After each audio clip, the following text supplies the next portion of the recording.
কিছুটা অনিশ্চয়তা ছিল, কিছুটা সন্দেহ সংশয় আমরা ছিলাম। তো আজকের প্রধান নির্বাচন কমিশনারের ঘোষণার মাধ্যমে সেই সংশয়ের অবসান হয়েছে। আগামী 2026-এর 12 ফেব্রুয়ারি আপনারা জানেন বাংলাদেশ জাতীয় সংসদের 300 আসন নির্বাচন অনুষ্ঠিত হবে। আমরা জাতির সাথে সাথে আমরাও মোবারকবাদ জানাচ্ছি এবং এই ঘোষণাকে আমরা স্বাগত জানাচ্ছি। আমরা মনে করি যে এর মাধ্যমে জাতীয় সংসদ নির্বাচন নিয়ে কোনো অনিশ্চয়তা থাকলে সেটা কেটে যাবে ইনশাআল্লাহ। এবং এর পাশাপাশি আমরা এটাও বলতে চাই যে জাতীয় সংসদ নির্বাচন সুষ্ঠু, সুন্দর এবং নিরপেক্ষ করার জন্য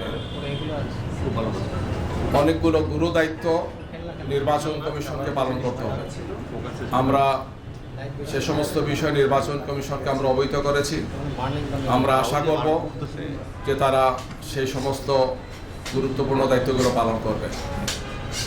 বিশেষ করে সবগুলো রাজনৈতিক দলের জন্য লেভেল প্লেইং ফিল্ডকে নিশ্চিত করা, অবৈধ অস্ত্র উদ্ধার করা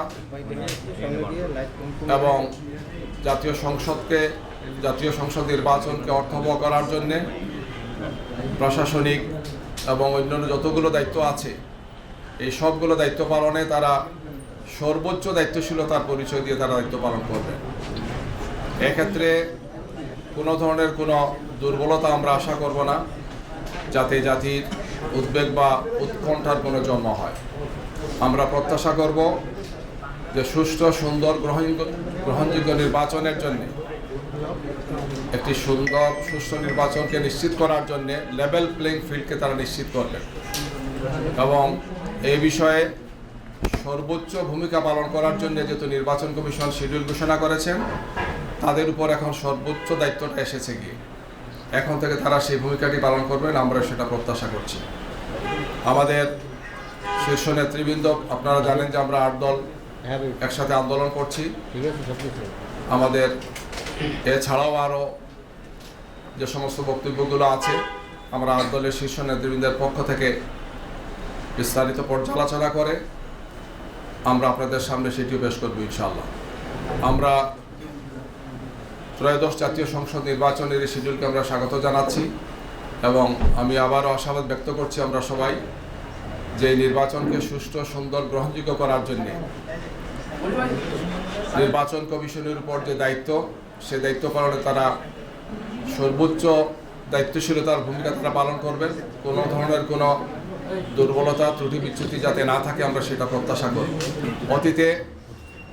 অতীতে দেখা গিয়েছে যে অনেক বিষয়ই আশ্বস্ত করা হয়েছে বা বলা হয়েছে, কিন্তু সেটি কার্যকর হয় নাই। আমরা আগামী নির্বাচনের ক্ষেত্রে জাতির তিনটি নির্বাচন প্রত্যক্ষ করেছে যে নির্বাচনে জাতির প্রত্যাশা পূরণ হয় নাই, বরং আমাদের রাজনীতি, আমাদের সমস্ত ব্যবস্থাপনাকে ধ্বংস করা হয়েছে, প্রশ্নবিদ্ধ করা হয়েছে এবং জাতির মধ্যে প্রচণ্ড ক্ষোভ এবং হতাশা তৈরি হয়েছে গত 14, 18 এবং 24-এর সেই তথাকথিত নির্বাচনের মাধ্যমে। এই জন্যে এ ব্যাপারে আমরা আশা করব আগামী নির্বাচনে তারা সেই দায়িত্বটি তারা পালন করবেন, যেটি জাতির প্রত্যাশা, যে অতীতের এই 3টি নির্বাচনের মতো হবে না, বরং একটি সুন্দর, সুষ্ঠু নির্বাচন তারা জাতিকে উপহার দেবেন।